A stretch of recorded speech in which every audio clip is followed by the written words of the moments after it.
Welcome to the Shut Your Mouth Lounge, episode number 326.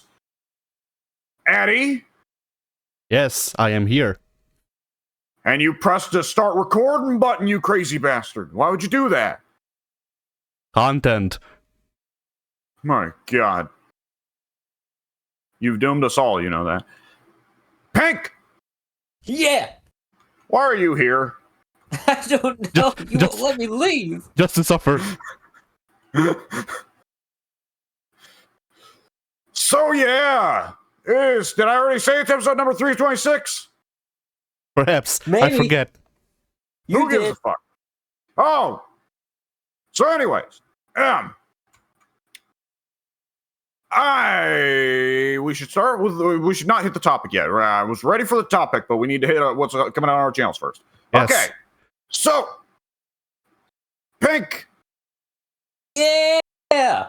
You ever had a YouTube channel before? I have. What was it like?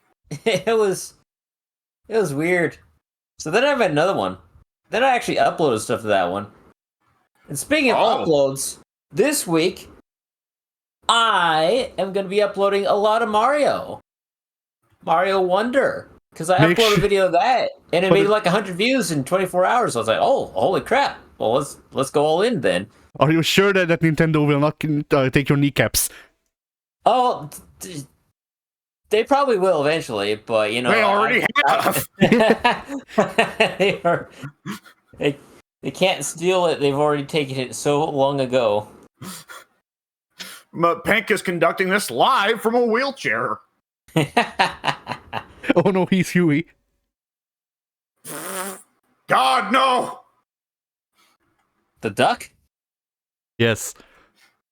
I see. But yes, there will be Mario Wonder coming out in the future. Because as I said, I uploaded a video and it made like 100 views in less than 2 hours. It's like, okay, that's what the people want. And then I'll be uploading Fallout 4. The people have spoken and they said wahoo. They said wahoo.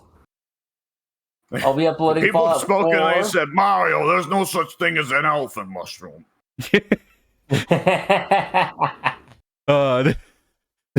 The people said, they said, Luigi, there's no such thing as Toad.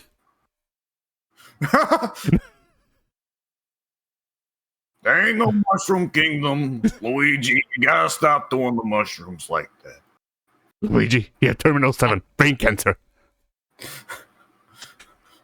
Luigi, what the fuck is wrong with you? I never should have taken you in. Mom and Dad were right to leave you. I'm forgetting the fucking line. You're a fucking disgrace to the Mario name.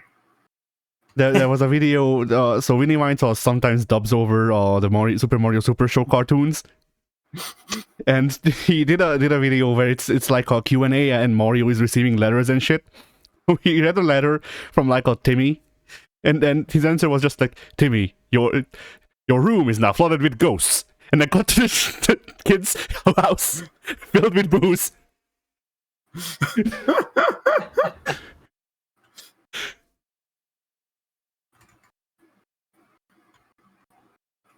Because I think the question was like, Mario, dear Mario, can I please smell your feet? And he just said, Timmy, your room is now filled with ghosts. Hey, dear Timmy, I'm gonna fucking kill you. Yeah. Do you know someone who owns a gun? Now that was Captain Lou. Yeah, that was Captain Lou. Or knife. Yeah?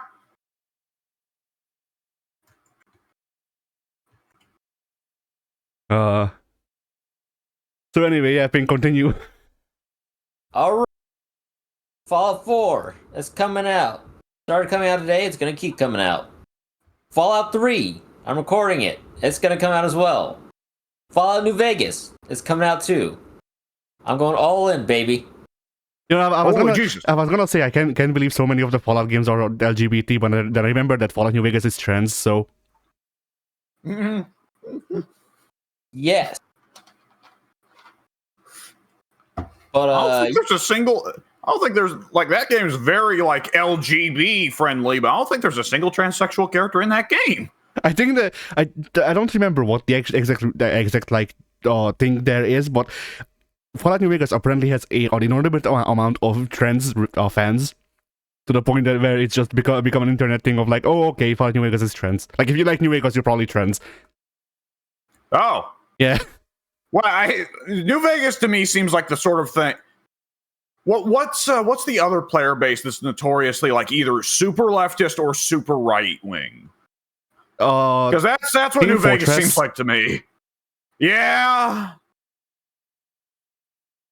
Yeah. Because like the two Team Fortress 2 player archetypes that I see memed on are like full on neo-Nazi KKK member, transferee.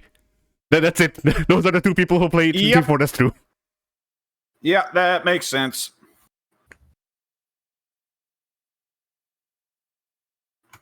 But nonetheless, Pink, did you get a sex change in New Vegas? not that I'm aware of. You may, however, have had one in your sleep. At this point, I'm not sure. Eddie's spreading all kinds of new wonderful information to me that I was not aware of.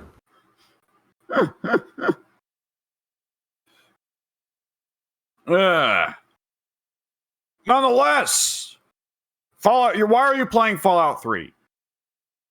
Because I hate it. I was about to say, like, that's 4 at least has the goofy base building, which you can amuse yourself with for a few hours, then go, wait, I don't care about anything else in this game. See, when I played 4, I didn't even do that because it didn't seem like worth my time. even on the basis of like, you know, it's something to do. So I just went, okay, it is time for me to turn the power armor into a Gundam, and then I did that. The issue with the base building, besides the varieties of problems with it, aside from all the problems with base building, the problem with base building is that the game has a limit where eventually it just says, fuck you, you don't get to build anymore, because it would obviously be too hard on either the GPU or the processor. But, like, but I want to build a castle into the fucking sky. Why does Todd hate my fun? Preston Harvey says no. There's another settlement that needs your help. Why is Todd censoring me? It's really mean. Honestly. He's a bully and he should be canceled. Yes. Todd Howard grabbed my... Okay, I'm not going to do that. I'm not going to do that. For a second, I thought about doing... And Pink, you probably know about what I'm talking about. Addie, you've missed out on this, but... Todd Howard, grab my pussy forcefully. Actually, no. A little bit more timely. Totally unrelated. So, hey, Drew Gulak's leaving duty. So, anyways. He also pulled a gun on someone. That's what some people are acting like, which don't get me wrong, it's definitely creepy and weird, but like, it just strikes me as a thing of like, I don't know, we just need to be mad about something for right now, especially since Triple H insulted Sean Rouse Sapp, which is clearly a cardinal fucking sin. Oh, clearly.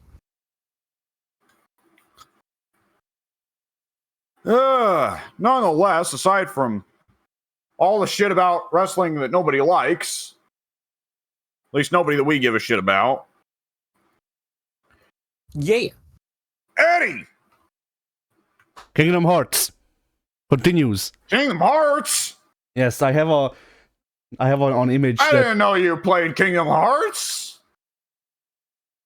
That's because you lost your heart. You're nobody. No. Damn it! At least I get cool lightsabers on the moon.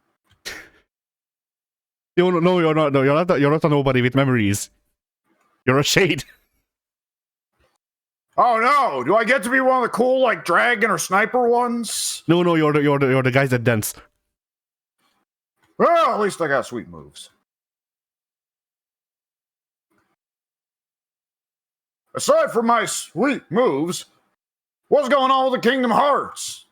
Well, there's an episode coming out. I don't know what I did. I'm probably. Oh no, Clayton. Probably Clayton. Yeah. That motherfucker. But yeah, The great thing there is that coming back as an adult, I didn't have such a problem with Clayton. However, I know that if I did ever play Proud, it would be like going back to my childhood of, how do I beat this fucking guy? see, the thing there wasn't even like, how do I beat this guy? I wasn't particularly angry. It was just like, it was ridiculous because I went into Deep Jungle underleveled because I forgot where things are laid out. And so when I got to the Clayton boss fight, if Clayton shot me, I died. Just straight up. Like real life gun balance. Yeah. And- That's my memory of Clayton, yes.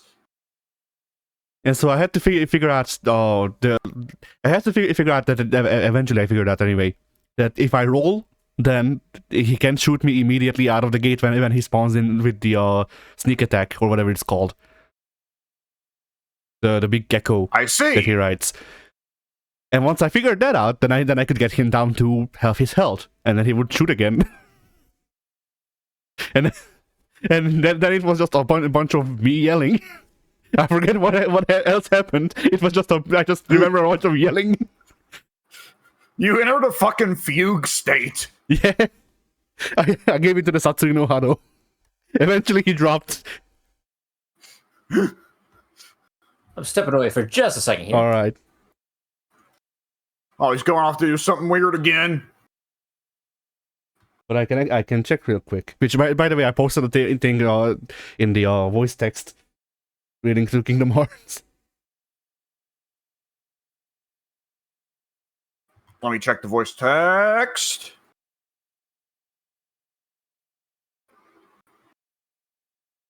Ha! That's the state of the fandom right now, or a couple of months ago, anyway. I don't get. Well, no, I get it. For a second, I was about to say, well, we finally got Kingdom Hearts 3. I feel pretty finally satisfied, so we could finally wrap that up. I remember Kingdom Hearts 3 and the fucking story. It just put Sora in fucking Shibuya or whatever, and it's like, Yeah. well, what the fuck? Like, I know that Tetsuya Nomura and company and whoever, well, I knew that it's easy to blame Tetsuya, but it's probably a lot of other people, as you've said before many times. But, like, I know they get lost, they lose their focus really easy, and whoever is writing this, what's his name? Whoever is writing this tends to get real easily caught up in, like, man, Organization 13, though, but no, wait, Organization Zemnis.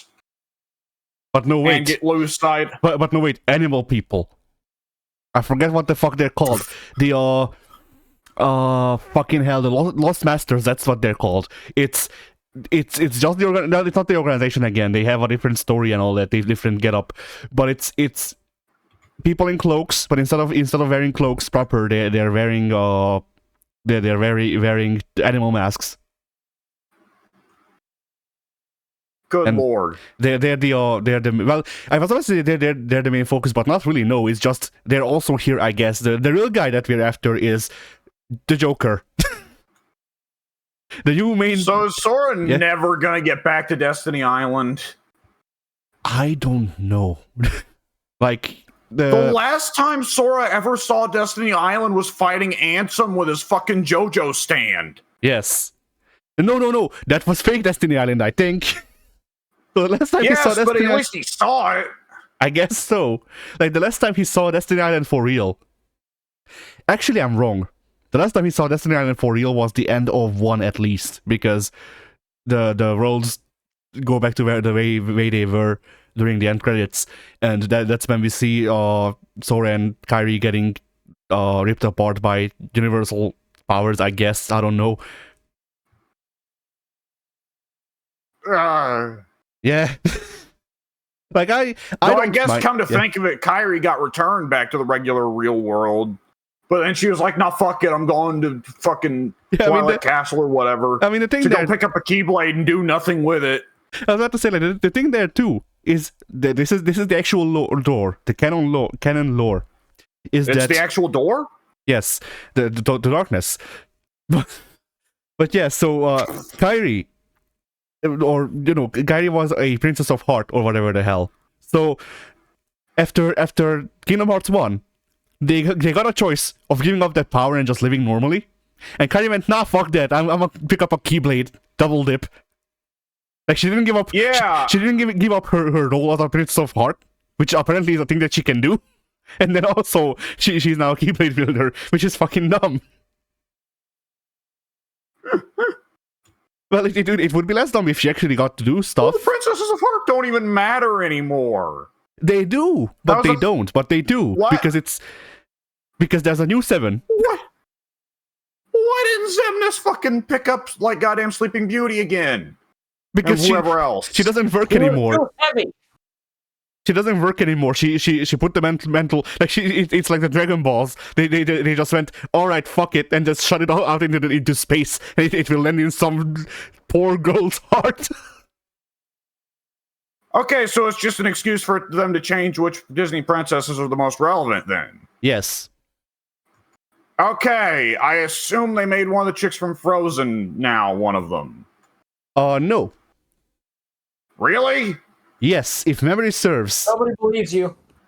If memory serves, what happened there was... Poor fucking Pink, every time we talk about Kingdom Hearts, he's like, hearing some names that he recognizes, like, we're bringing up, well, then Woody and Buzz do this and that. He's like, okay, well, apparently Toy Story's involved in here. But then it's Sora, Kyrie, Keyblades, Organization 13, The Prophecies. Yeah. The Lost Fucking Masters. Sephiroth is here. The Lost Masters. The Master of Masters. Triple H. I know Sephiroth. I play him in Smash. Yeah. And like you repeatedly referenced Luke Skywalker, which naturally Pink's going to go, oh, well, Luke, right, because Disney owns Star Wars. That's right. So he's in Kingdom Hearts. No, when Addie says Luke Skywalker, he doesn't mean Luke Skywalker. I mean, I don't mean Luke Skywalker. I mean a character who is exactly just kind of more or less Luke Skywalker, as written by the new trilogy. No! Well, yes, but he was made like a decade before the new trilogy began, so... That's true. And also the character is also voiced by Mark Hamill, which is funny. Yeah. And like, I will say Arrakis at least is more fun than fucking old Luke and goddamn not Force Awakens, Last Jedi, whatever. The funniest thing was watching the online opinion after I started playing the games, watching the online opinion and reading the like mobile game lore, because that's a thing that exists. Never mind that. But yeah, like seeing the public opinion shift from Xehanort is whatever, like evil or whatever, or like Xehanort may be good. Shifting that from no, Ericus is just fucking shit. He's a bad friend. He's a bad person. Ericus is the reason that everything's fucked in Kingdom Hearts. Yeah, it just full blown goes from Xemnas, Ansem, whatever the fuck, is a full proper villain to, or Xehanort. God damn it! Why has he got like 6 names? But it goes straight from that to no, he's just misunderstood and like yeah, and then when like at the end of Kingdom Hearts 3. Ericus comes out of Terra. He's just been there, I guess. He just comes out of Terra and goes, no, we all just don't get Xehanort, and then he just fucking whisks him off. Right. Like that's why you thought that people that they forgave him and he became a good guy. No, Ericus just shows up to make another bad decision. From the grave. Yeah. And all this, like, what are they just wrapping Xehanort up as a character in that way because Leonard Nimoy's dead? Just so I can move on to a villain that's voiced by another old dude who's going to die before the next game gets finished? I don't know. The new guy seems like that. Because at one time, like Zigbar was a twist villain, but he's not the actual twist villain. Zigbar is a twist pawn. I forgot it was fucking Zigbar. But yeah, Zigbar is a twist pawn. That's the best part. He's not even the fucking villain. He just works for a different guy. Oh, of course, the true villain was actually behind the guy, behind the guy, behind the guy, behind the guy. Yes, the so true when villain. you fought Yeah. Ansem in the first game, you were fighting the Heartless of the clone of the goddamn Shadow of the imitation of the guy who was wrongfully blamed by the pawn of the council, led by the god that serves the greater god that serves the void beyond the fuck me. Just fuck me. But yeah, It so all makes total sense. I understand everything. But yeah, the actual new antagonist guy who seems to be the major threat for at least this arc. That guy is the Joker, like just the Joker, kinda. Right, but we won't put the Final Fantasy stuff in. Because he's voiced by Mark Hamill, or because he's a Joker? It's because his character is very much like the Joker. Okay. Okay, so wait a second. Hold on a second. We put on the thing, no more Final Fantasy stuff. Even though Kingdom Hearts from the jump was the Disney Final Fantasy crossover, we put the ban on no more Final Fantasy stuff. We never even touched Final Fantasy VI. So we never saw Kefka. But nonetheless, now they're like, hey, you know who's cool? The Joker, who we already ripped off for 30 years ago with Kefka. But look, no one can say no to the Junkler. He'll show them up all his boner or whatever. You're making like the Spoderman version of Joker. Yeah. You're making the Gooby Please version of Joker. Which is strangely appropriate. It is. But yes, I checked in the meantime, and yes, the next video coming out on Monday is in fact Clayton. The title is literally Clayton, and that's it.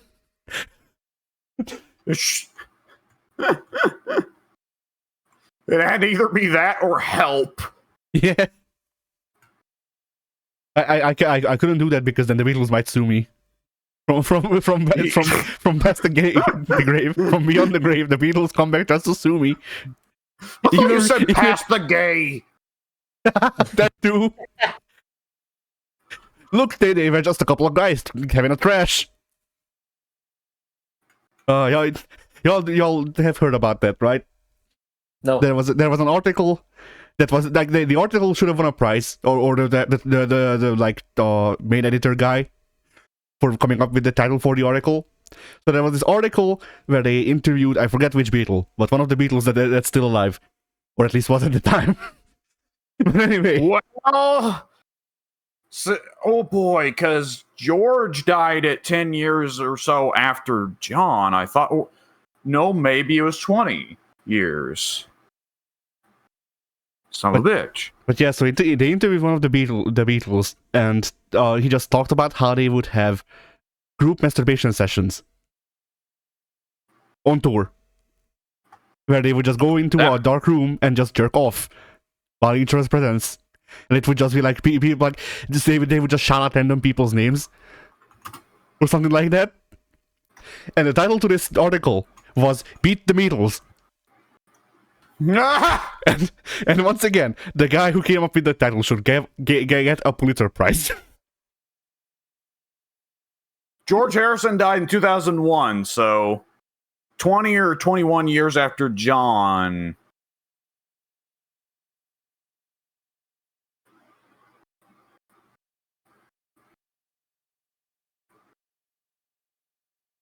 Apparently it was Paul.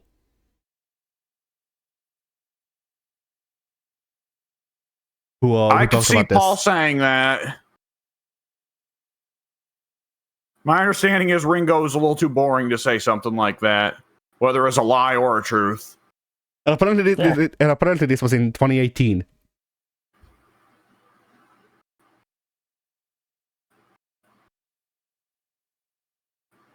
Oh my god.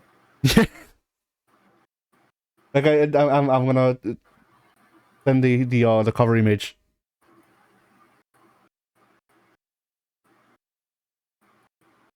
But yeah, congratulations, New York Post. Whoever wrote that fucking headline should get a raise. We shall remember them always. Who? I don't know. You gotta stop fucking with me like this, man. Making people up. So yeah, anyway. Yes, so Kingdom Hearts is coming out. Clayton is arriving. Clayton, Oh no! what was the Rhino meme? Clayton is coming to Raw. Was just that it? I think that's been surpassed by Veer Mahan. Well, Veer Mahan ain't going nowhere now. Yeah. Veer Mahan is going home. Yeah. Imagine if they ran that fucking type train on Raw. Veer Mahan is going home. And it's just him. It's just the fucking things of him packing his shit. We are finally getting rid of this motherfucker. Yeah. Fuck this guy in particular.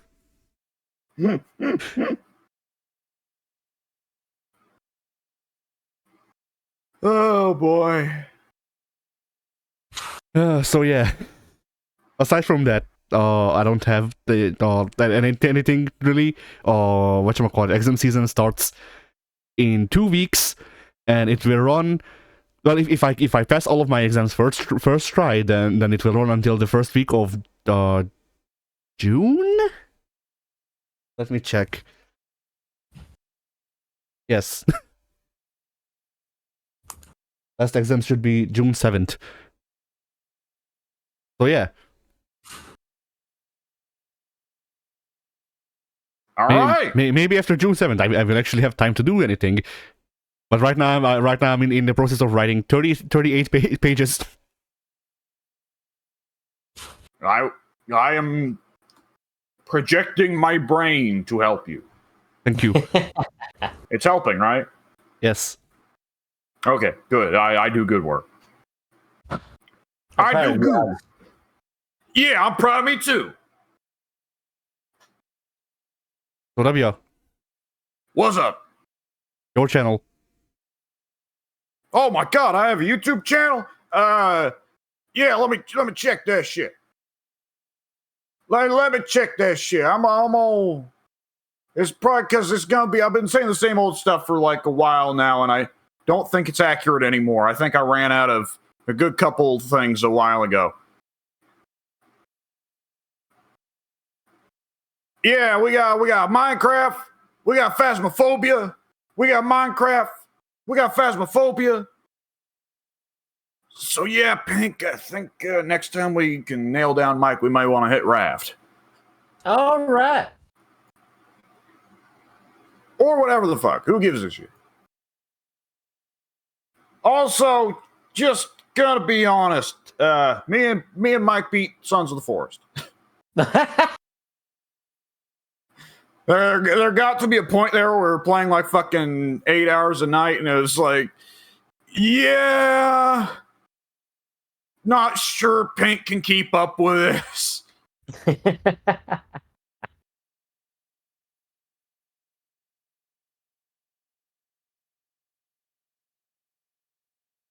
But nonetheless, yeah, that's what's going up on my YouTube channel.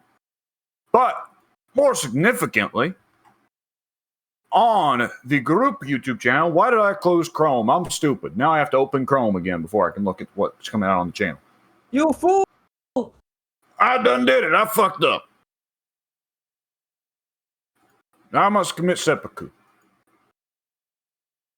Happens And to the best of Sudoku. us. And Sudoku. Sudoku's a fun game. I commit it all the time.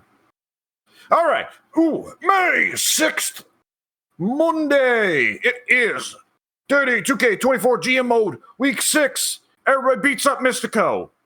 Nice. Watch out. He's got a member of his entourage packing fucking heat. I'm not sure I'd do that. Yeah.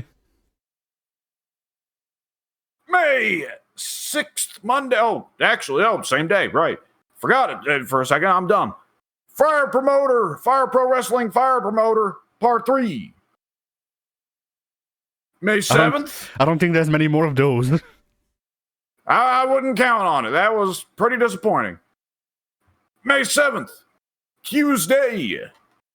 JoJo's Bizarre Adventure All-Star Battle R. Oh, good lord, the title is Ice Ice Baby. So I take it this is the video where I played Vanilla Ice? No, I think it's the video where I play Vanilla Ice. Yeah. I thought that character might just be broken in the hands of players. No, I played against that motherfucker in the goddamn story mode, and no, he's in the hands of the AI. Still deadly. Still very, very deadly. Well, he is cooking MCs like a pint of bacon. Like, how many characters in fighting games are there? There must be, like, none who have a move that is simultaneously invincible and also unblockable. Yeah. Like, the answer is just don't be there. Actually, come to think of it, the game does have a sideways dodge button. Oh, I should have used that. It doesn't always that work. Made that boss fight so much easier. It doesn't always work. Yeah, you have to time it late. Sometimes it just says fuck you. But also, like the thing with that move, the thing that's supposed to make it balanced is that it has a large startup, and also uses a lot of his stun meter, which he's forced out of the his stand mode whenever he's out of meter. I do remember that. Yes. On Wednesday, May 8th, Payday 2 Part 9. On wherein apparently we invade somebody's apartment. We need to get back to that game. It's been once June rolls around, I'm thinking we're gonna be doing a lot of DD, we're gonna be doing a lot of Payday. We need to hit some Fightcade as well. It's been too long since we've done some Fightcade business. This is true. Heck, I was thinking at some point, what if we took you, not in one night, but over the course of time? What if me and Addie took you through KOF? From the beginning. King of Fighters. Oh, yeah. Go all the way back to 94 when there were like 5 teams on the roster. There was no Iori. That's going to be the real trip for you and me, Addie. There were 5 teams on the roster, and 5 teams on the roster, and three of them were Kyo. Just alone. Yeah. Oh, boy. On Saturday, May 11th, Phasmophobia, Part 15. Where presumably many ghosts would be hunted. It might be the one where we fuck with the elderly ghosts. Because I feel like... Right, where we just bully the ghost. Because I feel like that was like the same visit to the prison when we talked about Dragon Ball Breakers, which is the last episode that came out, I think. Oh, that was a while ago that I gave Dragon Ball Breakers a time. How did it never occur to me until just now that it's Ball Breakers? Yep.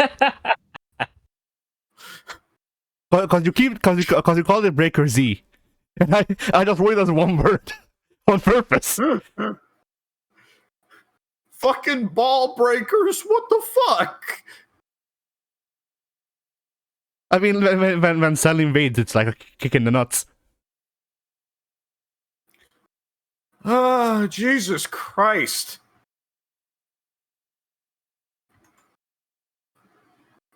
All right, well, putting that aside, good lord. So, yeah, topic, right? We did have a topic, didn't we? Yes. Allegedly. So, the topic that I thought was while playing some Dragon's Dogma. That game's quite player unfriendly in parts. And, we're not always in favor of that in our group. But what, for each of us, is one player unfriendly feature or mechanic that you love and may like to see in other games? Not necessarily, but you love it at least you love it in that game. All right. Do I want to should I go with the like free space on the bingo card? Oh boy. Is it an Assassin's Creed thing? No. Or is it a Digimon thing? Or is it Kingdom Hearts? Motion inputs. Motion inputs. Ooh. Yeah, that's not often what I think about because I'm just used to it. Yep. I mean, that's the thing. Like, just having your ear down to the discourse and all that. Like, people are saying that it's player unfriendly. I disagree. But also, while being 24, I'm also technically somehow fucking 40. So, Yeah. according to some, like, I'm 24. Mentally, I'm allegedly somewhere around 40, and then my body works like it's fucking 88. So, figure that out, atheists. This is your fault. Anyway. That'll show them. Yeah.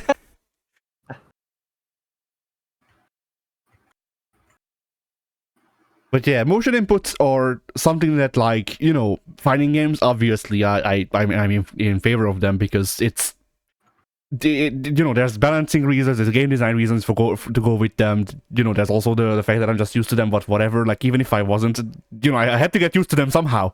Like, there was a point in my life when I wasn't used to motion inputs. So. Yeah.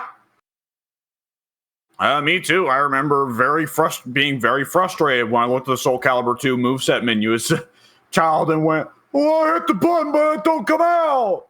Fucking game. Fucking shit game." Yeah, I did that too. But see when I did that, because you have to remember, like, I first started out with fighting games that had no move lists. It was either arcade versions or like shitty ports of arcade versions where they just went, okay, fuck it, I'm just gonna degrade this so it runs on this hardware, and I had no quality of life features at all. And so I still had a bit of that arcade thing where where I learned how to do Hadoukens and Shoryukens by my family telling me the inputs. So yeah, when I got Soul Calibur 3 and I checked the move list, and none of the notation made sense, because if you remember, in Soul Calibur 3, the way they notate things is with punch, slash, and kick, and guard. Yeah. That's actually not how it was notated in the Western version. Vertical, horizontal, kick, guard.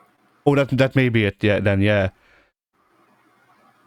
But either which way, I remember looking at that and going, well, my controller doesn't have a K button because I was like, 8. Yeah. And I just went, okay, so the moves that I can't find are just CPU exclusive. Because I come from like shit like Contra, where it just makes sense that fucking the computer player will just have piece of shit fucking cheap ass moves that you don't have access to. I remember in like the first time I accidentally got Nightmare into the holding the sword over the shoulder behind him stance. Yeah. And I was just like, what the fuck? What? Yeah. And of course, you as a kid start to figure out that he does different moves out of that, but you never figure out what the science is to it. So you just hit a button and hope for the best. Yep. And of course, when the one time I went back to Soul Calibur, it was like 5 or 6. As an adult, I was like, oh, so like this stance system is the basis of Nightmare's character. Yeah. No, 5 changed Nightmare to be less stance heavy and let Siegfried be the stance heavy version. But you're wrong either way, because the basis for Nightmare's character is forward 2. But yeah, the what was I gonna say? What was the drop kick? That was one that was used a lot. Yeah. What was I gonna say? Shit. But yeah. Maxie, why would I ever pick the character that obviously has the least range? Give me Killick or Zoslamel. Why is Maxie in my face beating my ass and I can't get away from him? Oh, my mom was or is, I don't know how she is with him anymore, but my mom was a Maxi main in Soul Calibur. Like my mom main Maxi and my mom main Christy Monteiro. So you know, those are two characters where you can just hit buttons and stuff happens. Yeah. Not only that, but like, you know, there's a reason why I know how to block. Pink, I forget. Who were your Soul Calibur faves? Killick. I was a big fan of Killick. All right. Why did I think you were like a Zhangwar Talim guy? When? I like Talim. I was not a fan of Shangwa. I tried Shangwa a couple times. I never jived well with that character, though. She feels like the most bland character in the game. Yeah. Right. Chick with sword. There you go. Yeah. I mean, the most descriptive thing about Zhangwa is that if you look at her weapons, her default sword is called No Name. Yep. Yeah. This is true. Like, why would I want to play as a character who doesn't even bother naming the weapon? Like, everybody in that game has a name for their weapon. I don't want to play as the character who doesn't bother naming their weapon. I will, however, play as the character who ain't going to bother naming their bastard child. Fucking Soul Calibur 5. Jesus Christ. But yeah, like genuinely, properly, I only properly learned motion inputs once we started playing fighting games together, which I'm pretty sure I've talked about this before. But like the only reason I know how to do a Shangoku Satsu is because we play fighting games. Really? Yes. You played Akuma without doing Raging Demons? Yes. Why do you think? I was. Yeah. I was like, it was like over a decade ago that I was struggling with basic fucking Hados, and I was nonetheless. As soon as I saw the Raging Demon, I went, "Oh, I need to figure out how to do this consistently," and I worked at it. See, I saw that, and in my mind, I just immediately went, "Okay, AI Akuma thing." Another thing that I can do is just something the AI does, but like, but once again, like you have to remember that but the first time I played Akuma was in Alpha 2, the arcade version of Alpha 2, which doesn't have a command list. Okay, do you want to know what insane thing I just remembered that I would do as a kid? Yeah. So in wrestling games, back then the movesets in the wrestling games were smaller. So mentally, I tended to try and hit almost every move in the character's moveset before a match was over. Which, in the SmackDown vs. Raw 2011, that's one thing. I was trying to do that in All-Stars. And in hindsight, I remember being very frustrated that the opponent would beat me before I could get all the moves in. Because, you know, logically speaking, it was built to be a fucking competitive game. Of course, they're not going to give you enough health meter to do that. But the really stupid thing in hindsight was when I picked up Injustice 1, and I was doing it with the characters in Injustice 1. And I was like, oh, hold on. They've got just enough health. I can fit in the Joker Spritz. Yeah. The fucking little acid flower bullshit. And as you can imagine, perfectly reasonable to do with, you know, I don't know, Cyborg or whoever, you know, with some character that don't have many moves. But it got to be a real problem when they added Zatanna and Martian Manhunter with those goddamn mile-long move lists. Yeah. Kids are dumb. Sometimes.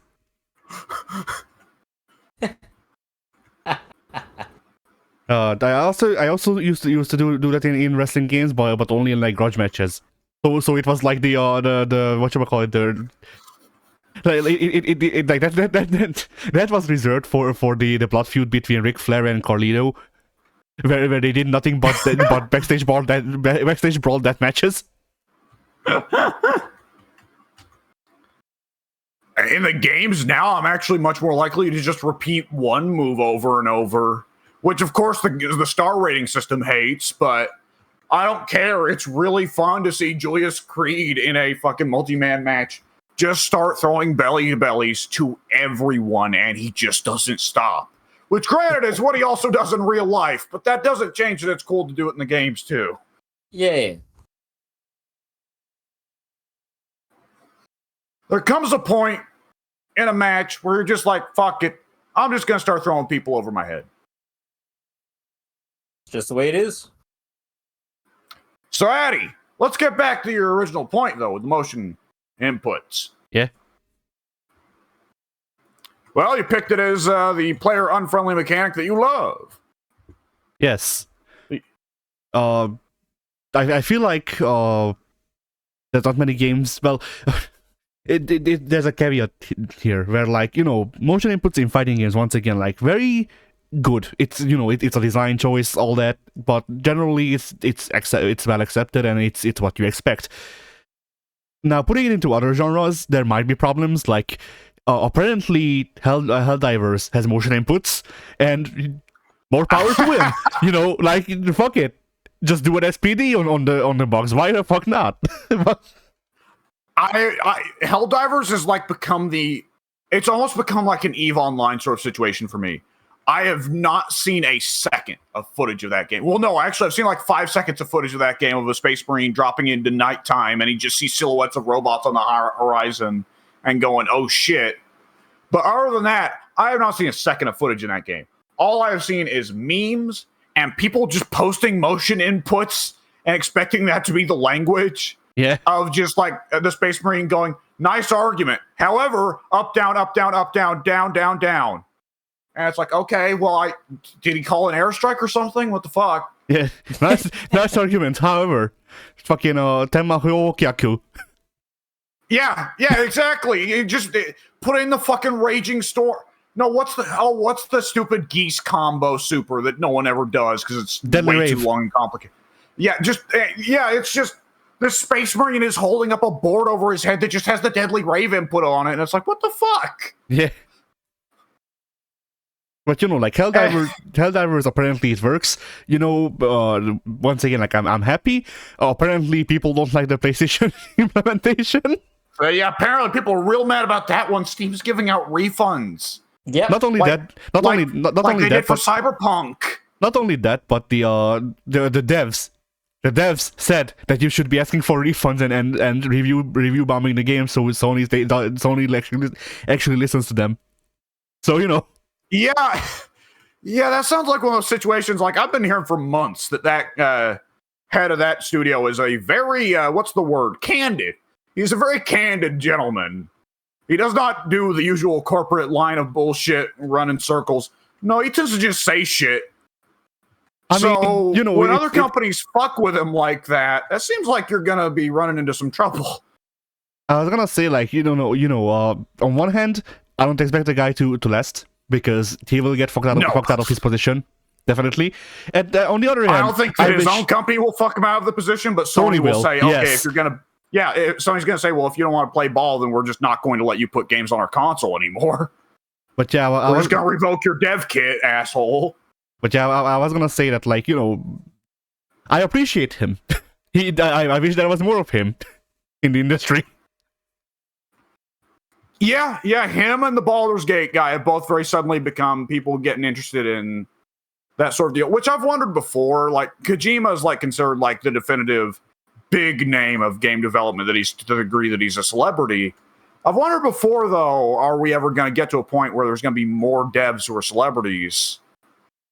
And I think between those two and all of a sudden people really giving a shit about Sam Lake, it seems like we're starting to hit on that, you know? Yeah. Author games. There'll be a thing. Yeah. Tom Clancy will climb out of his gay, yes, but also his grave. Out of his gay. He's not dead. He's just decided that he's gonna give up on the public life and switch to fucking dudes 24/7. Yeah. He's just he's just at some like random gay orgy in Brazil.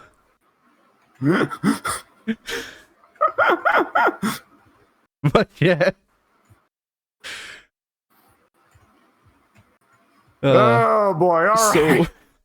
What was I So gonna say? motion inputs. Yes, motion inputs. I don't know What's how the well. motion input to fuck dudes? Uh, Don't answer that. Anyways. Touch back forward. Touch back forward. Yeah, yep. You do the good old guile. You do the fucking Sonic Hurricane input. Yeah, there you go. the motion. You do it until your thumb gets sore. Yeah. Bloody hell. Anyway, yeah.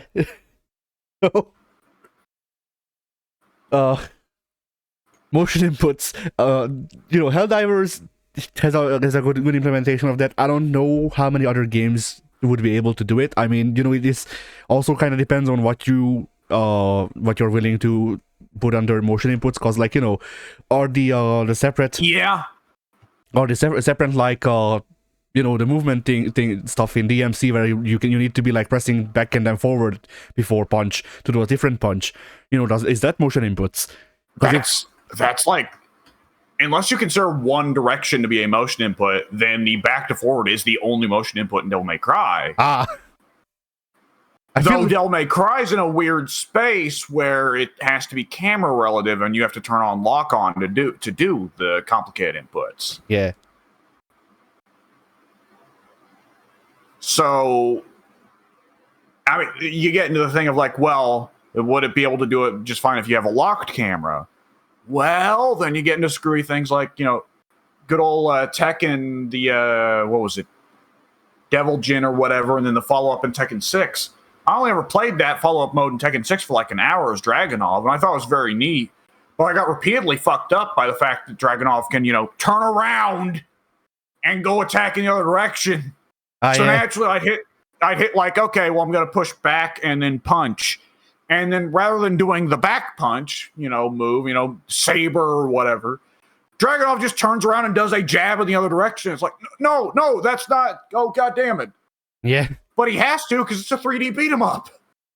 Otherwise, I just can't attack people behind me, or you get into the stupid Guilty Gear beat 'em up shit where there's a turn around button. Yeah. We ever tell you about that shit, Pink? No. We can play that game. I own it. Oh no. Guilty Gear had a beat 'em up spin-off where all the characters kept their moves and their inputs, even though it's a beat 'em up, so logically speaking the enemy can be on either side of you. So to deal with it, they just added an extra button to turn around. Ah. Okay, Pink, you're a bigger beat 'em up guy than me. Can you think of any beat 'em ups that had motion inputs?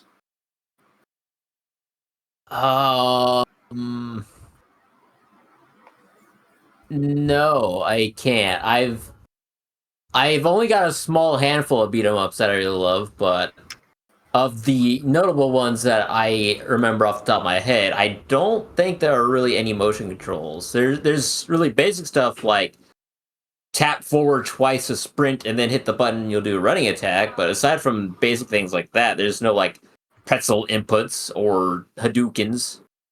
Yeah. I feel like I remember there being a beat 'em up.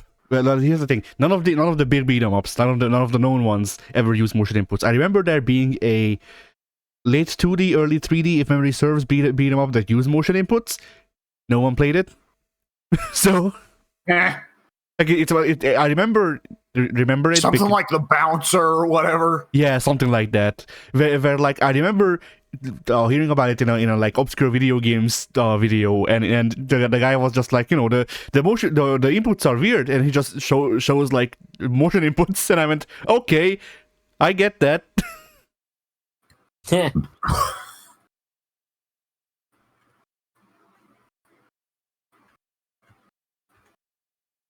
But yeah, once again, other genres, I'm not sure how much they could adapt to or adapt motion inputs into them, because once again, things generally have a better use for the D-pad, even if it's not movement. Put motion inputs on a strategy game. I want to build a flamethrower trooper. Downright S. Yeah. Fucking like, okay, save I've seen some seven, hot. save seven. If you want to win the nuke, whatchamacallit, the nuclear victory, then you need to actually launch the nuke. And to launch the nuke, you need to input the launch codes. The launch codes is Deadly Rave. Okay, we have all at some point seen a strategy game with hotkey setups, and you know that the pros use them. And the thought passes through my mind of, okay, I know there have been strategy game and MOBA guys who've tried fighting games and said, like, oh my god, I don't understand how anyone can do this. And it's just mentally the thing of, like, my god, the different but also the same of, like, are hotkeys or like advanced hotkeys, like especially the strategy games where there's layers of hotkeys where it's like, okay, I got to press 5 to get to this section of buildings, and then press S to get this class of building, and then I got to pick between the numbers to get the type or whatever. Is that not like more or less just very similar to like when you need to do it in quick succession in a multiplayer strategy game? Is that more or less not just the same, if not harder, as motion inputs and fighting game controls? Yeah. Like I was gonna joke about Smite adding motion inputs, but then I remember there's the VGS system.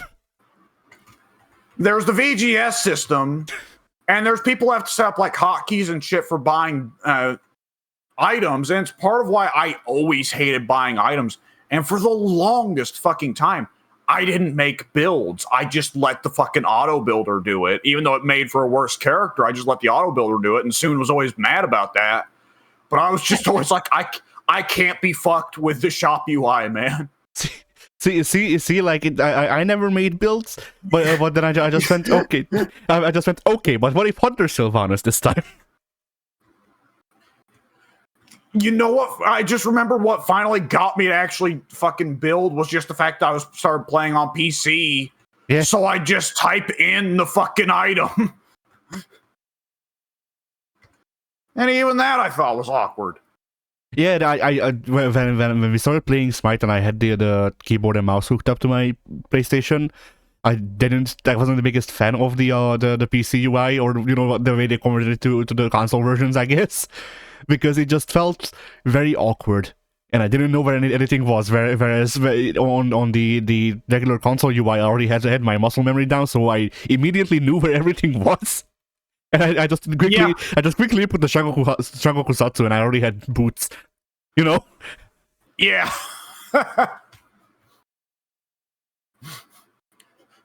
Wear 1,000 boots. Take 1,000 steps.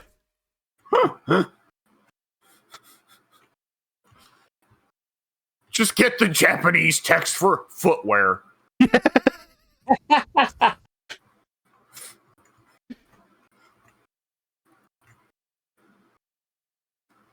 Jesus. Yeah. What was I gonna say? So yes, like it's also one of those things of like, okay, so how does Mario have motion inputs?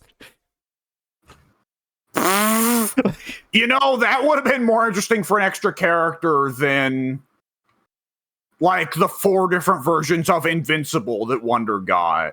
Yeah. As soon as I heard they're adding Invincible characters for the kiddies to play, I was like, oh, that's great for when, like, you got your son or your nephew wants to play with you, and it's like, okay, I'll pick Mario. You pick, hey, why don't you pick Yoshi or Babbitt? But when there's, like, fucking 5, like, Pink, how many of the player characters in Mario Wonder are Invincible? I want to say it's not as many as you're thinking. It's 3, maybe 4 Yoshis, and then the Nabbit, but that's it. Okay. And then you've got Mario, Luigi, Toad, and Toadette for actual characters, right? And Princess Peach and Daisy. Really? I forgot Peach and... Right, because the Elephant Peach awakened some things in people. That's right. Yes. That's right. Elephant Peach, or the way of look up, not a furry, but Which the best thing to come out of the The elephant elephant speech. was honestly more concerning. What? I don't know. I find that one more concerning. I don't know. What do you mean? I don't know why. There's something I find bizarre about the idea of anyone being turned on by an elephant person. Yeah. It's It's like, it's the trunk. yeah, that. I could deal with that as like a phallus. I don't know. There's just something dopely innocent about the elephant to me. But then there's also something dopely innocent about the dog. So. What dog? What the dog doing? Anyways. Anyway, yeah. The best thing to come out of the elephant speech thing. I remember I busted out one day like several years ago. I jokingly said, because I'd seen it in presumably some meme somewhere, what the dog doing or whatever. And Addy just bust a fucking gut laughing. And as he did, I thought to myself, oh, Addy and I have definitely heard this from different places then. No, the places I heard it initially were like just dogs being weirdos, more or less. Like just either dogs being weirdos or dogs whatchamacallit, dogs like just lying down or whatever. So it was like a rhetorical question of what the dog doing. The dog is literally right there. It's just lying down. Yeah. And then I saw the origin of the meme. But yeah, what was I gonna say? Yeah, the elephant peach. The best thing to come out of the elephant peach thing is Nintendo making an animation. Yes, Nintendo making an animation of Bowser getting more flowers for elephant peach. But which like runs with the thing that's been suspected for many years. That Bowser's not really into Peach. It's just like he's desperate. Like there are 2 women in the Mushroom Kingdom. 3.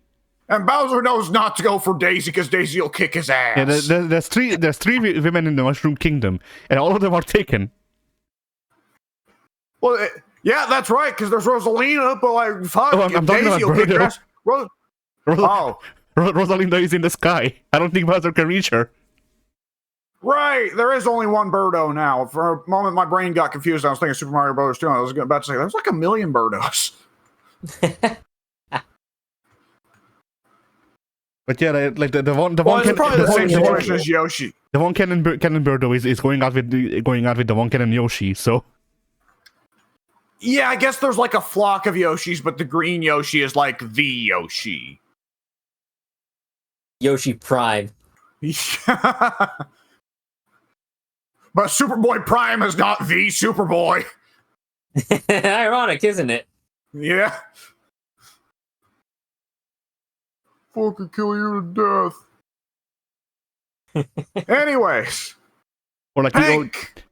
I just wanted to note like also imagine rhythm games adding motion inputs. That's more or less already the game.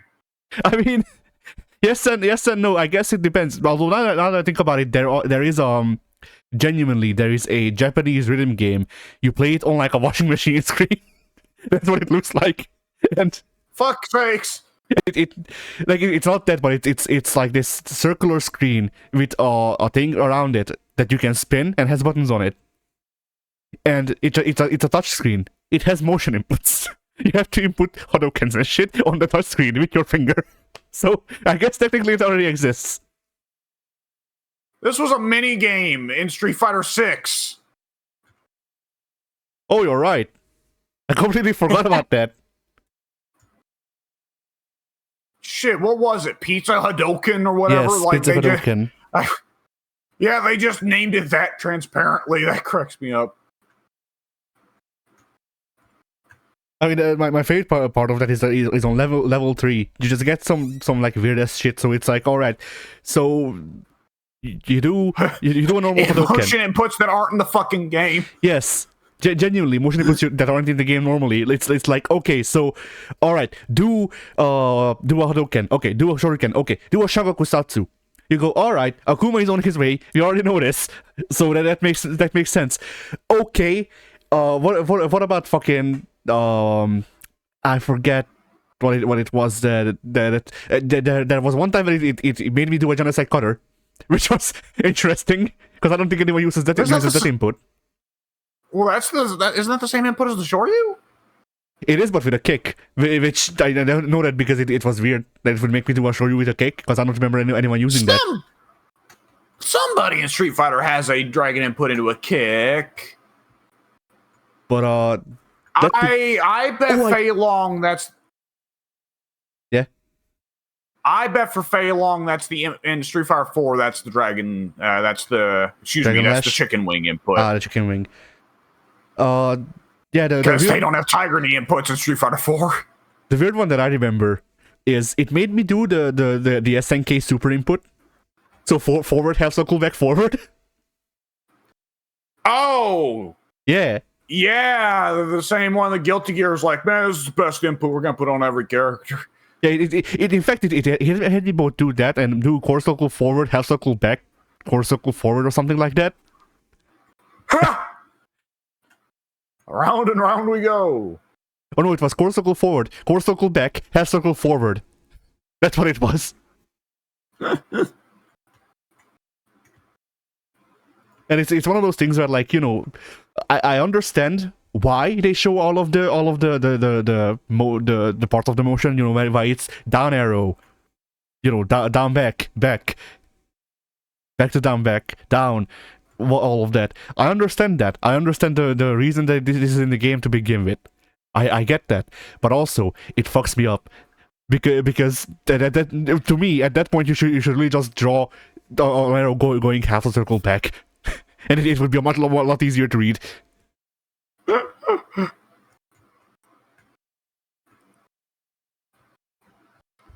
All right. So anyway, Pink. Yes. Your player unfriendly mechanic of choice. One of my favorite things ever that just tickles a part of my brain. That always brings me a little bit of joy whenever I'm playing games. It's when there's a certain mechanic where something, like, let's say there's a boss fight, and the developers include, like, a hidden weakness or a hidden item that will help you greatly against said boss. And nowhere in the game whatsoever is it ever explained to you that, yes, such and such will give you increased damage against so-and-so, but it's there. If you had brought the strategy guide they released in 1992, you'd know it.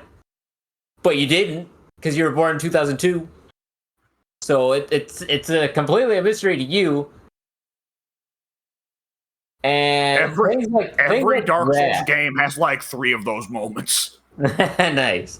Things like that, they make me so happy. So like in Stronghold, one of my favorite games of all time, one thing that not a lot of people realize, because nowhere is it ever explained in the game or in the instruction manual or anything of that sort, and there's no strategy guide for it because it was released in 2001 or whatever, so that was kind of beyond that heyday.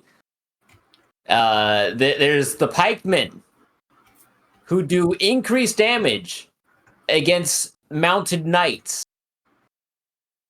It's great. Nowhere is it explained that that's a feature, that's an intended feature. But it's a thing. And so they just assume that you've played Total War then, because Total War, what's the original? Age of Empires. All they're expecting you to have the knowledge that in games, you've got your pikemen who are anti-cavalry units, and they will tear through the cavalry. You should know this already. They're just expecting you to, use the logic of, well, long weapon reaches up and kills the guy, obviously. Yes. But yeah, nowhere in that game is that explained, but it's there. It's there for you to abuse. Yeah. Yeah, Dark Souls 1, there is a boss that you can get to kill themselves. And there's nothing to indicate that. There's several other bosses in similar arenas who won't kill themselves. And it's not an accident, because he has a special animation. There's a boss that you need to shout into the microphone hooked up to your console or PC. You need to shout slurs into them, and then they just kill themselves.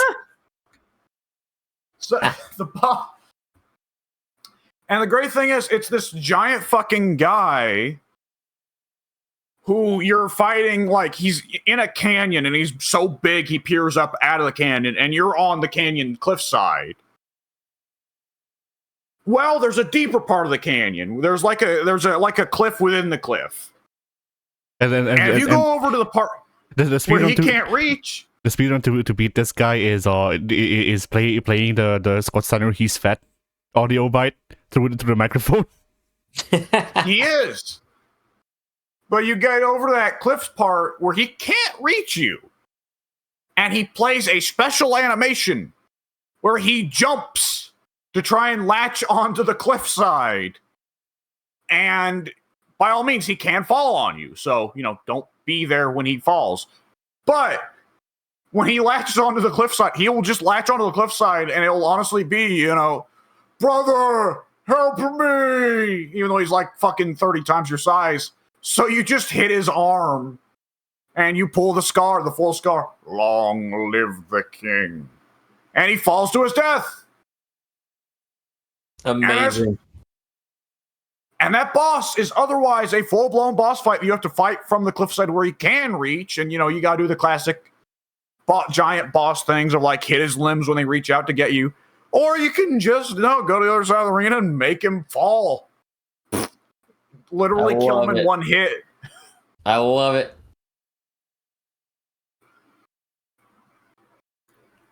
Oh boy. That is a who? Does Kingdom Hearts not have a secret like that somewhere in there, Addy? I feel like it does. It sometimes does. I forget. I remember vaguely. I remember that there's a couple of bosses where you have, if you have the right element on your key, or if you have the right spell, if you use the right spells, then it deals a bit more damage. I don't think it's ever a one-hit kill. I remember the Ghost of the Clock Tower. You straight up have to hit him with whatever he's weak to this moment, and he changes colors. So you know what he's weak to. Yeah. Other than that, I don't know, because also, like, depending on the difficulty and all that, it changes a lot. Because, like, for example, with the way I played through Kingdom Hearts 3, everything was weak to the attractions, because the attractions give you an invincible state, and deal a lot of damage in an area of effect. So it was just like, okay. So now we ride the Molly-Go round. Once I am done, the boss is dead.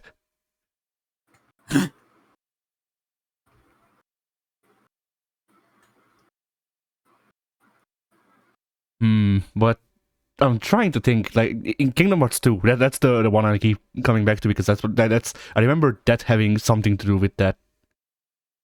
Although I feel like Kingdom Hearts has a lot more of the opposite, where it's like, okay, in theory this should work, and then the character just shrugs it off. Like, for example, you can't freeze Hook; he just goes "fuck you." Yeah, that's the goofy boss invincibility. I mean, how many fighting games are there in the 2000s? It's not so much a trope now, where the boss is just invulnerable to throws because you can go fuck yourself. Yeah.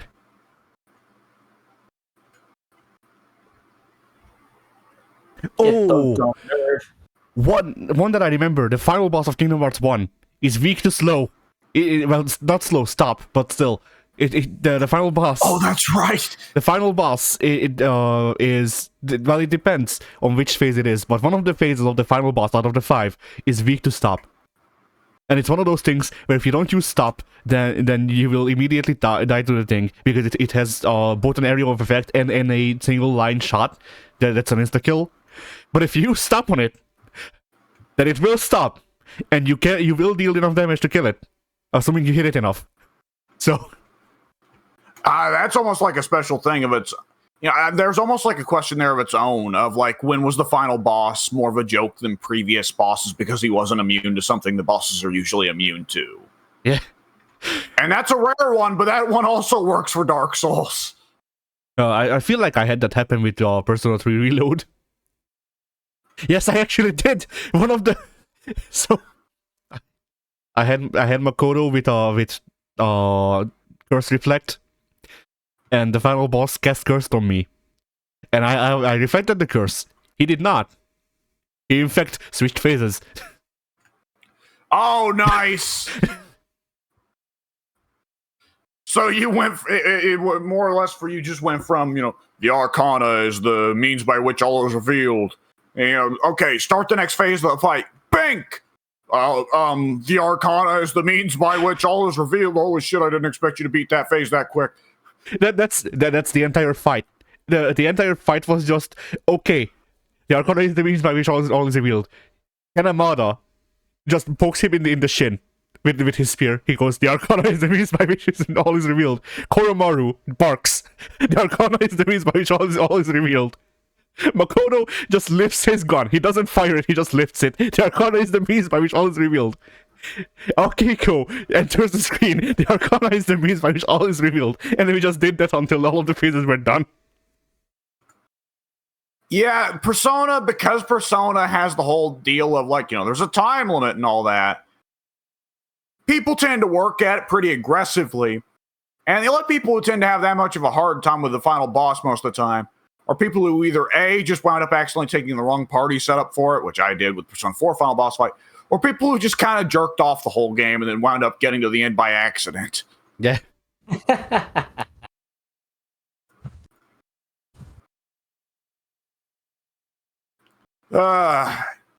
Yeah. But All right. But yeah, like it was really great when I spent 4 turns pretty much skipping phases, and then it finally the boss has a turn.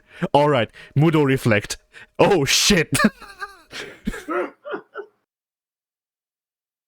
that time the final boss also joined C's. But yeah, Pink, continue. I don't know if I was continuing off that. My train of thought is gone. What other mechanics do I love that are not user friendly? I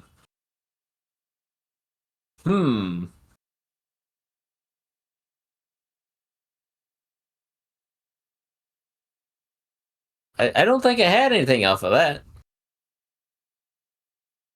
Alright then, W.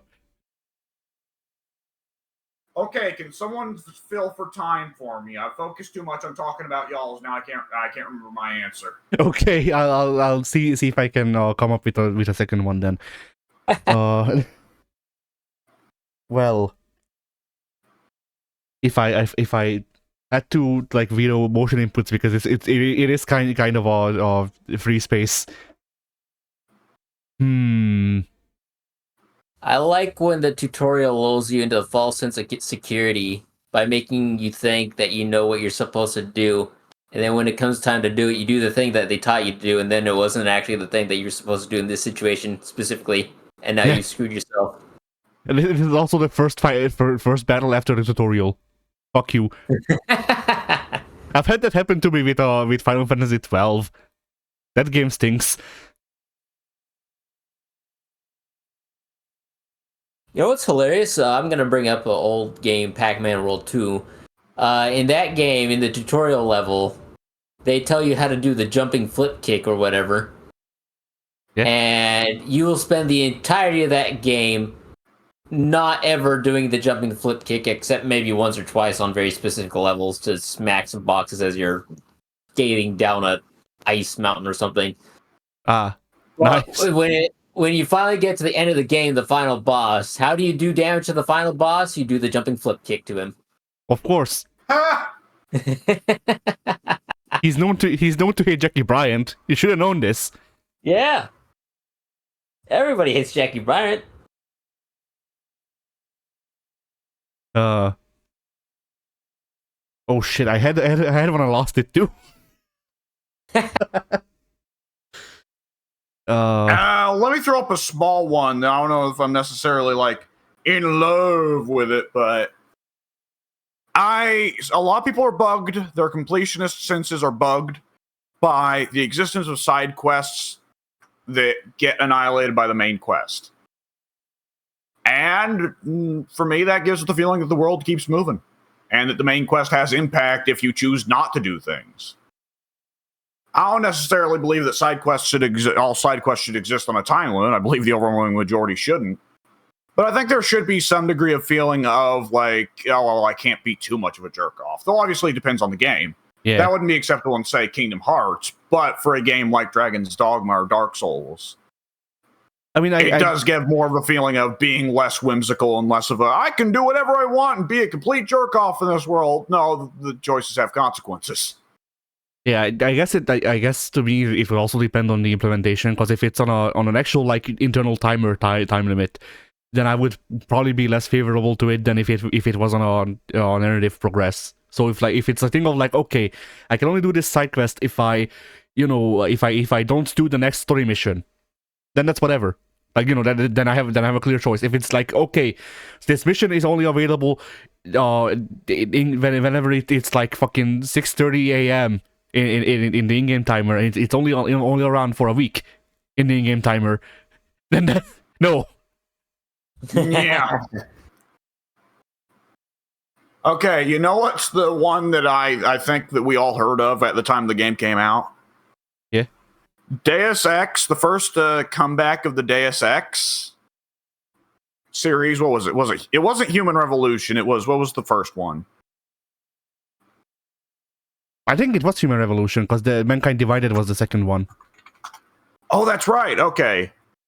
But yeah, Human Revolution, when Deus Ex Human Revolution came out, and of course the game actually doesn't start out all impactful and actiony. It starts out as you show up to work, and the guy at the front office says, "Hey, get to the roof, get in the chopper. Terrorists have taken these people, these hostages. You need to go do that." But as soon as they say, you should go do that, you then have free roam to just wander around your office and around the building, just talking to like the secretary, going down to the copy guys, going and chatting with them, yada, yada. You can dick around for as long as you please on the hub world, but they actually programmed it in so that if you dick around on the hub world for like 30 minutes before going to the first level, when you get to the first level, they just straight up says, the terrorists have executed all of the hostages. You should have gotten here sooner. Go in and kill the terrorists anyways, but there's no one left to save, you fucking piece of shit. Because you went down and dicked with your coffee mug. Amazing.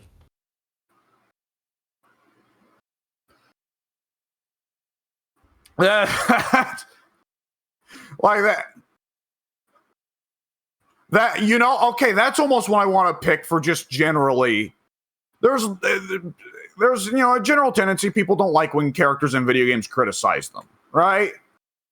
But yeah. I love it when the game calls the player out on being a jackass in summarily hilarious fashion, right? Yeah. The funniest will always be Persona 5 if you make the bizarre decision to sleep with every single romance interest in the game, or not sleep with, but excuse me, to get with every single love interest in the game.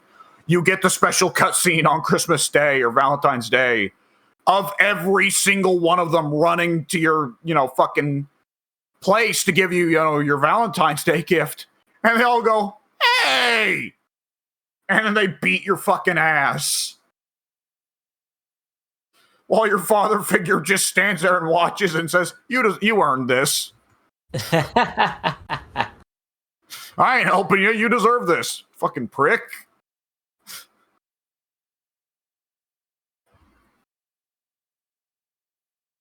Oh, boy. Good shit.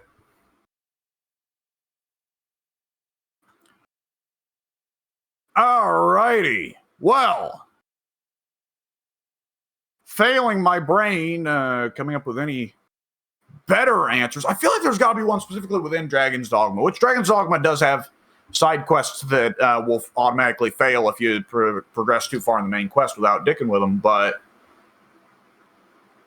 Addy, there's got to be one in Dragon's Dogma, right? Of like a player unfriendly mechanic that is a big part of Dragon's Dogma's charm. See, the problem with this is that people keep saying that Dragon's Dogma is player or unfriendly, and I just think like Dragon's Dogma is old, y'all. Like it's definitely old fashioned. Yes, like you know, it's like okay, there's no whatchamacallit, there's no fast travel or no free fast travel, and there's no like free save fast travel in the Dark Arisen version. Oh, I also have that. I don't know why I don't remember that, but sure. I believe you, because you played it more recently. But yeah, like there's no free fast travel. It's as soon as you start the game up, it's like, hey, there's a free fast travel thing in the chest. It just does all of it. Ah, that's what it was, right? I forgot to pick it up for like fucking 20 hours. So yeah, it still took me like 5 hours to pick that thing up, but it's because like I was thinking for a little bit, like, no, I'm gonna do it legit. I'm gonna pay the $2,000 for the teleporter every time. And then I realized that it costs $500 to sleep at any inn in the world, but it costs $50 to sleep at the one in your hometown. And I went, no, I'm going to use the fucking free one because I'm cheap as shit and I refuse to sleep for $500. But yeah, so like that, and also the fact that you can only like really progress and save through sleeping at the ends and all that. But like that's classic game design. Like I didn't even fucking grow up with classic JRPGs, but I'm fine with this because it's age, you know. Some of the stuff is like almost like when I look at parts of Dragon's Dogma, I'm looking at it and thinking like, my God, Bethesda fucked the open world RPG in so many ways, because you get those moments where you run into something that's like 50 bazillion levels higher than you, and it just fucking annihilates your entire party. And it's a little bit like, I'm not happy I just got annihilated, but it's like, you know, that gives the world a feeling of danger, and also gives the player the mental note in the back of their mind, like, okay, when I come back in 50 levels, I'm going to whoop your fucking ass. She was going to be on the other foot, pal. And, you know, when I get 50 levels later and I whoop his ass, it's going to feel great. Hey, Bethesda nowadays with the hardcore level scaling, you just don't get that. Yeah, not only that, but I also remember one of the things that I remember quite vividly is I was late game. I got lucky every time I got pawns. They were at least 20 levels over me. I don't know how I did that, but it was consistent. Oh, dude, there's one that the game keeps trying to get me to take named like Kajumbo, and it's a big muscular Hideo. That's mine. My God, that's why I keep telling him to go away. I don't want a pawn that's like 50 levels above me, and every time I go to the Riftstone, it's like, here's Kajumbo, and I'm like, no. Kojumbo was my main. My level. Kojumbo was my main pawn. I noticed the game did tell me, like, yeah, we're gonna push your friends' characters at you, but I was just like, oh well, I don't remember if I know Addy and Soon both played through Dragon's Dogma, but I don't remember if it was on PS4. So, but yeah, that makes a lot more sense now that I keep seeing him running around in Grand Serin, and it's like, sadly, you can't commit crimes in Grand Serin. But I see him walk around. He's making the concept for the first strength type game. Hideous Kojumbo, he is. And like, I see him walking around with that stupid fucking party hat you gave him, and every time, because it's in Grand Serin, I want to pick him up and throw him into the fucking river, but I can't because that's illegal. I don't even. Can you take a picture of him next time? Because I don't even remember what he looked like. I will. Because I don't know. I don't remember taking the time to actually try and make him look like Kojima. But maybe I did. I don't know. It's been a while. Well, I can tell you that you did at least decently enough that as soon as I saw the name Kajumbo over him, I went, oh, some asshole made a Hideo Kojima pawn. Okay. But yeah. I just kept being like, well, shit. Every now and then I see like a level 20. Like I'm at level 24, and every now and then I see a level 26 pawn. The fuck is this level 50 or 60 dude doing here? Shit. Yeah, please give Kojambo a home. I haven't learned the game on in fucking 40 years. He does look a little sad.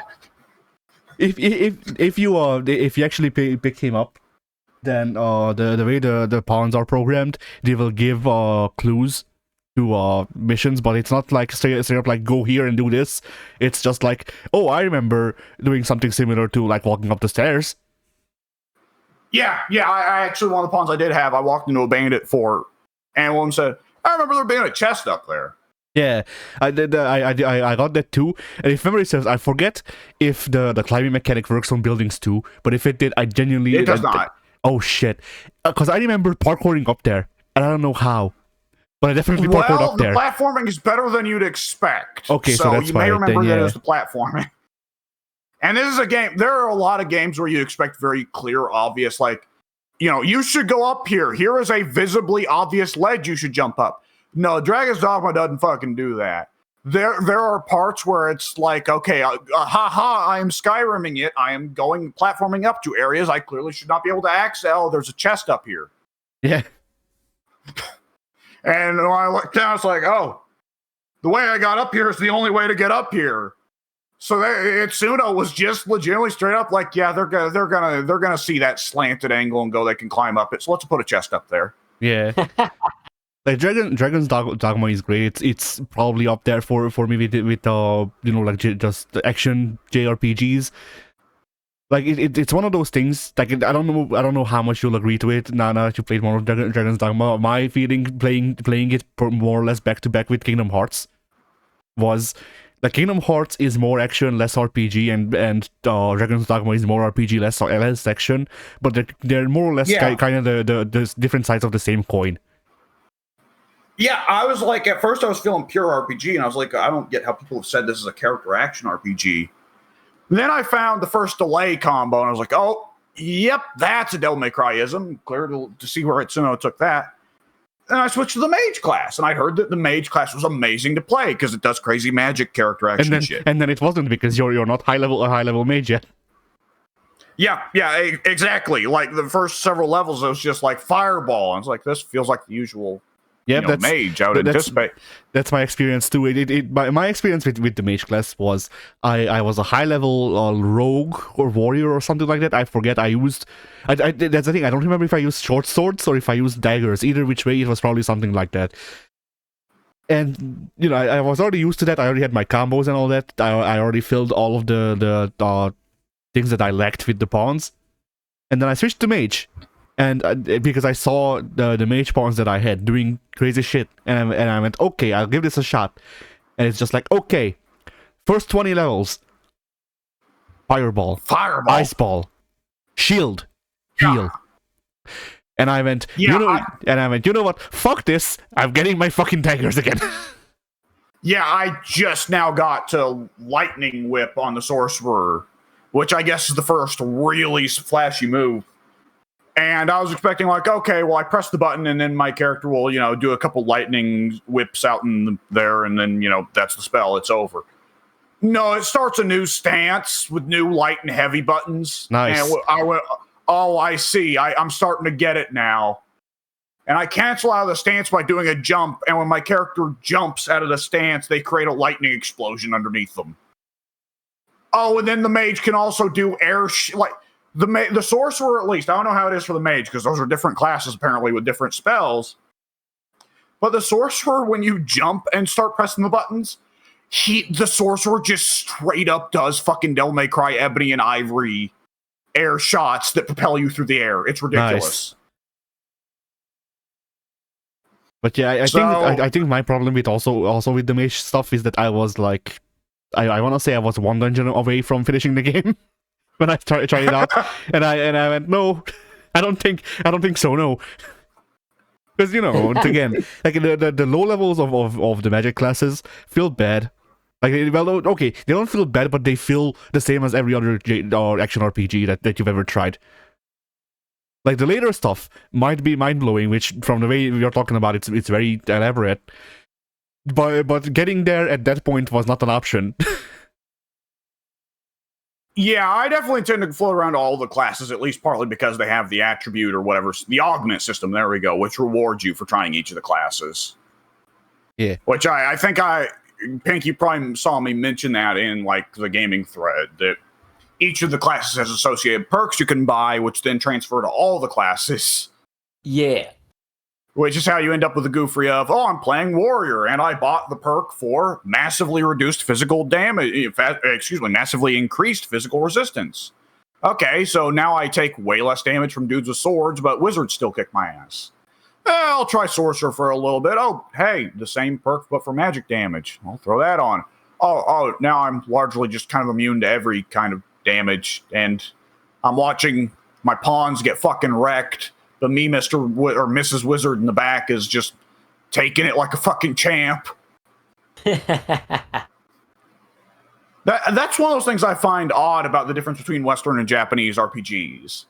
Is that Western RPGs, the tradition is that the wizard is squishy and can't really take hits from any type of damage. Japanese RPGs tend more towards, no, the wizard isn't squishy. It's just that the wizard has an entirely different set of resistances. The wizard will get his ass beat by a hammer to the face, but you throw a fireball at him and the wizard just laughs. Yeah. I always found that weird, how there was that difference in the way they do things, you know? Yeah. Nonetheless, yeah. Hey, Okay. Dragon Dogma is cool. I was gonna say is I forgot the topic for a second, and I was just gonna shout out the stamina system, but no, I dislike the stamina system in Dragon's Dogma. Well, okay, the stamina while climbing and shit makes sense. Whatever, that's a balance thing. I don't like the stamina while running, specifically. The running is the one that sticks out, because stamina being what you spend from for special moves makes sense. What you spend from it for climbing makes sense. The running thing really just feels like it's only there as a system to punish you for running into a battle. Yeah. Which, yeah.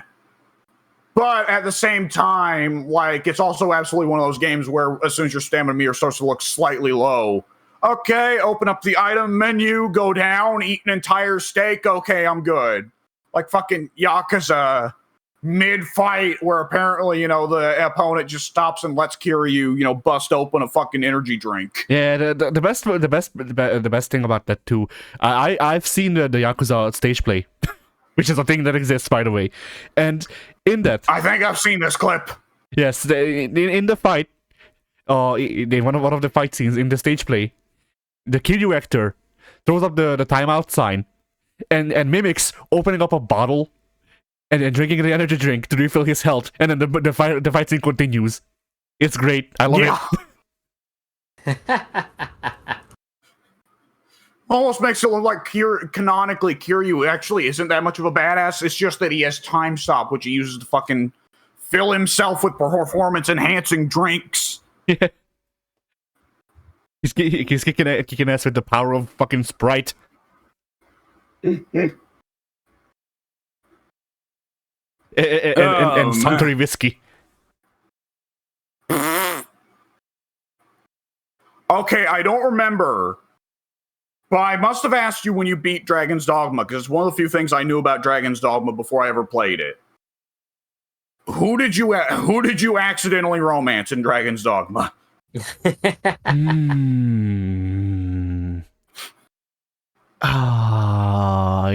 It was the if I need to remember if the character even exists. If memory serves, there's this like poor. Okay, there's no better way I can put this, because that's that's just kind of the character that she is. There's this poor like blind goth girl in the middle of the woods somewhere. Oh yeah, the witch's pawn. But the witch died, so it's just a pawn sitting out in the woods, going, I have no idea what to do with my life. Yeah, so you do some side missions for her, And apparently doing her quest line was enough for me to get her, like, to make her the romantic interest in my game. Yeah. Apparently that happens a lot of the quest givers, where apparently that increases approval. Which is why, as soon as I saw the blonde merchant chick, I immediately went, okay, so I'm just gonna throw a bunch of gifts at this chick to make sure I don't end up romancing somebody fucking else. Yeah. Maybe I'll find someone better down the line, but for now, this chick is who I'm going with to make sure I don't end up with the fucking dwarf jester or whatever in that one famous video. Yeah. The problem with Dragon's Dogma for me was the fat noble who pays you to evict people who I've only just run into. Oh yeah, that asshole. This fucking guy. As soon as I didn't recognize his face, but as soon as I saw the name Fornival, I went, oh no, I've heard of this guy. I don't remember what, but I remember him being one of the NPCs that people remember about this game. Oh, the one of the best things is that there's these hidden statues, if memory serves, or something like that. There's a statue that is hidden in one of his mansions that you go into in one of the side missions, and you need to do like super parkour to reach it. And I don't forget why you need it, but there's something very important well, it's not important. It's one of those things where, like, it's very good if you can actually do the side missions. But I have a side mission right now to find some guy's ledger that may be stealing money from the Duke, and it doesn't say anything other than go find this ledger, asshole. We'll give you 30,000 gold. So I'm just assuming for now that's Fornival. So I need to break into his house and find that. I don't know. I don't remember. Get Kojumbo. He shot on the case. he actually does. That's the thing, is if I got Kojumbo, Kojumbo actually would be like, hey, you should look here. Yeah. Because sometimes you get pawns that have done that mission before, and sometimes you don't get pawns. And they're just like, I don't know. Other times, I'll start a quest and the pawn will be like, hey, you should look over here. Well, thanks. Yeah. Yeah, I forget why that statue is important. Maybe it's just money. I don't remember. But it's one of those things where, like, you can either you need to jump to hoops to get it through the game normally, but alternate way, literal or metaphorical hoops. Yes. Okay. And if memory serves, you need to bring in like 2 boxes from outside and place them just so that you can jump on like a chair, or like, the backrest of a chair, so that you can jump on a bookshelf, so you can jump up on the chandelier, and then from the chandelier you might be able to reach the statue that you need for some fucking reason. I knew I was going to be into something for those interesting sorts of puzzles as soon as I heard, oh, the reason they made it so you can just throw your pawns around is because there's a few, well, partly just because it's funny to pick up your pawn and just spine buster them for no reason, but also, yeah, I think we're slowly selling this game to Pink here, but as soon as I heard, oh, there are some chests and hidden items that are only accessible by picking up your pawn and throwing them at them. Well, not only that, but if memory serves, you can also get your pawns to throw you, and because of that is partially the reason why Kojumbo is ripped, because I made my character very short, so we just speedball special the fucking bosses. So I made my player character a huge chick, naturally, and my pawn is a tiny chick, so that might not work for me. On the other hand, it might be Ivy Nile, Chuck and Raquel Rodriguez. But yeah, and also to go back to the difficulty stuff, I remember there was this part where I was going through the forest in the late game, and one of my pawns who were over leveled compared to me, I was level like 60 something, they were level 80, sure, and it just goes Chimera, and I'm in a part of the map that is insta kill at my level, and it just goes Chimera, and I go, oh great, so then. Death. Yes. So then I jump on the Chimera's back, and I don't fucking know how it happened, but my pawns, who usually died, But you know, I like the way that I had my pawn set up is I had this over-leveled mage chick, and she was a healer. Like she didn't do much of anything else, but she was a fucking damn good healer, and that's what I needed on my team. So props to them. But yeah, so it was this mage chick just resurrecting my other two pawns. The other two pawns pulling aggro.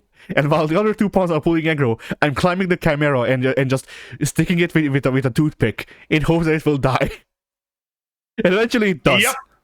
And it was great. Like that is the quintessential Dragon's Dogma experience to me. Of like, if the chimera turns around, I die. If the pawns slip up, I die. But we still fucking felt it. It was great. I loved it. Yeah, I think that's like one of the definitive early experiences, I would assume, for everybody, of the first time you run into a chimera and you're like, okay, I know these guys from the tutorial, so... And the tutorial, the goat's head falls off almost immediately. I don't know why, but the tutorial helper pawns, they're really good about getting the goat's head immediately. So when you first run into one of the wilds, you're like, okay, well, obviously the goat head is the lowest priority. I should take off the snake head first. No, motherfucker. You take off the goat head first or you die. It is just that simple. Because, Pank, Dragon's Dogma has a system where, like Shadow of the Colossus, you can just grab onto any... Well, there's a grab button, and if it's on a small or medium-sized enemy, human or smaller, then you'll pick them up and you'll either put them in a full Nelson so others can beat on them, or you pick them up Spinebuster style to chuck them. But if you grab onto something bigger than a human, you latch onto them Shadow of the Colossus style. And one of the earlier common mini-bosses you run into is like Chimera. Good old-fashioned, snake for a tail, and it's got a goat's head growing out of its back sort of deal. So, the Chimera is built in a special way where if the goat head and the snake head have their own separate health meters, and if they take too much damage, they fall off. So you start to jump on and climb on and beat on them on those respective heads. So the snake head obviously just, it just bites. It does poison. Okay. The goat's head. How do you make people prioritize a goat's head on the placed on the spine? How could that really be a problem, right? Yeah. The goat casts magic. Oh. Of course it does. Yeah. Including, importantly, Jigglypuff-style sleep. Oh! So, yeah, it's a fucking priority.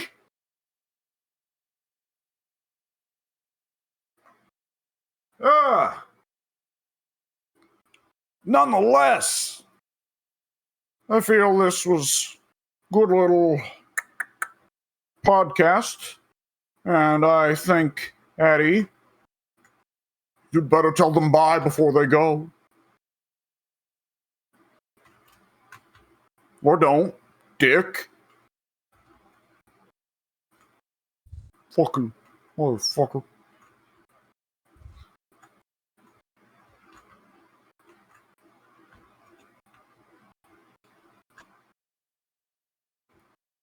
Hey, look, man, I got Vampire Survivors running. I can do this all day. You can't play this chicken game with me, man.